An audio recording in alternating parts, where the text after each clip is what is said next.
Salut YouTube, salut à toutes, salut à tous, j'espère que vous allez bien. Nouvelle vidéo aujourd'hui. Alors si vous avez raté celle d'hier, que je vous invite à aller regarder avant cette vidéo, on a parlé de Jeux Olympiques historiques sur le plan extra-sportif. Et bien sans vous spoiler la vidéo, je pense que c'est à peu près pareil sur le niveau sportif et c'est ce qu'on va démontrer dans cette vidéo.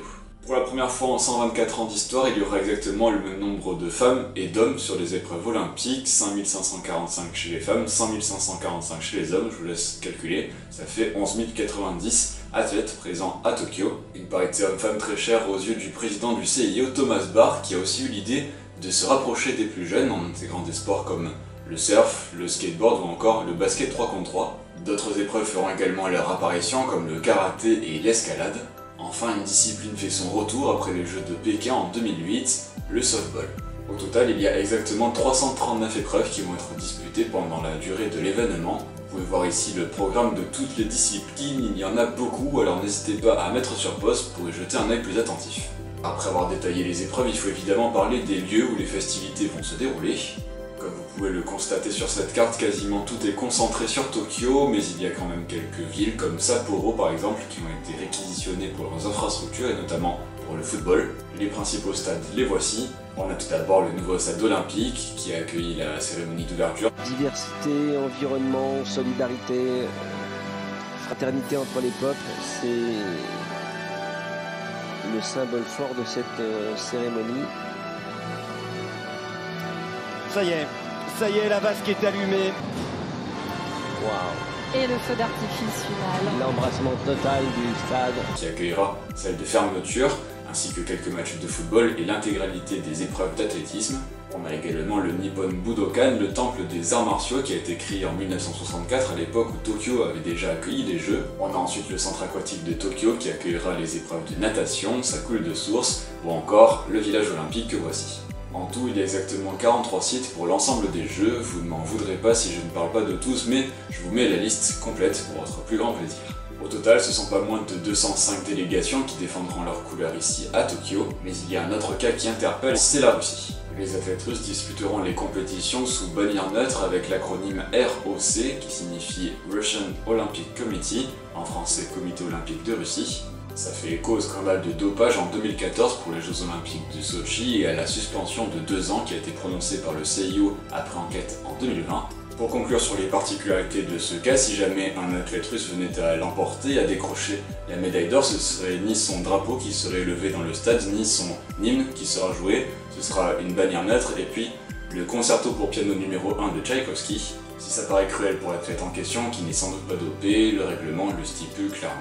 Et puisqu'on parle de médailles d'or, quels sont les athlètes à suivre pendant ces Jeux Olympiques? Depuis le départ à la retraite du Jamaïcain Usain Bolt, l'athlétisme cherche sa superstar dans les sprints. En effet, le 100 mètres homme s'annonce particulièrement serré avec un niveau très homogène, une finale qui sera à suivre le 1er août en direct. Alors pour trouver cette star, il faut se tourner vers les distances un petit peu plus lointaines et, allez soyons fous, peut-être même sur des haies, puisque je vais vous parler d'un de mes coups de cœur, Karsten Warholm, véritable vedette dans son pays, la Norvège, le spécialiste du 400 mètres haies continue d'impressionner. Il s'est même offert récemment le record du monde du 400 mètres haies à Oslo le 1er juillet dernier.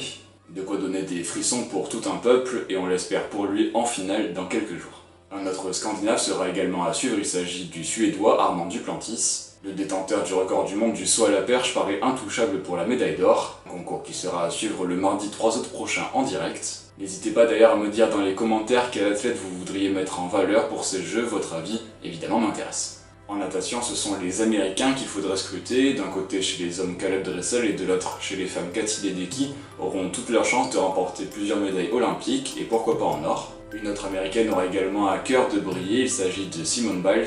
La gymnaste de 24 ans domine outrageusement le circuit international et pourrait décrocher quelques médailles pendant ces Olympiades. Enfin, en tennis, il faudra évidemment faire attention à lui, Novak Djokovic. Le Serbe est en passe de faire le grand chelem doré qui consiste à remporter tous les grands chelems d'une année plus la médaille d'or olympique. Pour l'instant, le numéro 1 mondial s'est déjà imposé à l'Open d'Australie, à Roland Garros et à Wimbledon. Mais il faudra encore remporter la médaille d'or aux Jeux Olympiques en simple et remporter l'US Open qui se déroule en septembre pour pouvoir inscrire à jamais son nom dans l'histoire. À l'heure actuelle, seul Steffi Graf l'a réussi en 1988. Novak Djokovic est donc sur la bonne voie pour être le premier tennisman à réaliser cette prouesse. Mais il y aura également des Français à surveiller pendant ces Jeux Olympiques de Tokyo. En décathlon, Kevin Mayer sera le grand favori de l'épreuve, tout comme Teddy Riner. Le judoka français pourrait devenir le premier dans l'histoire à être triple champion olympique dans la catégorie des lourds, les plus de 100 kg, et qui plus est dans le Nippon Budokan, qui est une référence dans le judo international.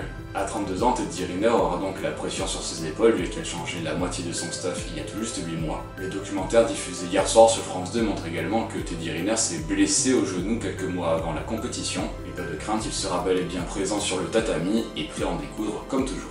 Porte-drapeau en compagnie de Samir Aït Saïd, Clarissa Agbenienou aura à cœur de prendre sa revanche après avoir décroché la médaille d'argent aux Jeux Olympiques de Rio en 2016. On pourra également compter pour ne citer que sur le boxeur Sofiane Oumia ou encore le triathlète Vincent Luce pour nous ramener des médailles.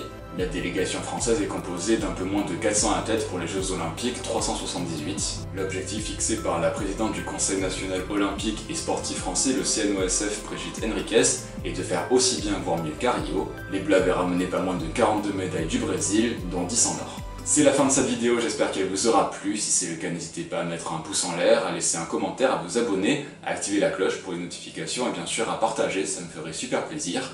Pendant ce temps, moi je vous dis à très vite pour une prochaine vidéo. Prenez soin de vous, prenez soin des autres, mais surtout restez connectés. Ciao.